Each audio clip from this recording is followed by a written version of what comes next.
தந்தது தன்னை கொண்டது என் தன்னை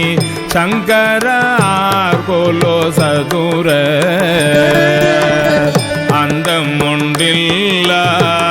ஆனந்தம் பெற்றேன் யாது நீ பெற்றது ஒன்று என்பார் சிந்தையே கோயில் கொண்டயம் பெருமான் திருப்பெரும் துறை ஊரை சிவனே எந்த ஈசா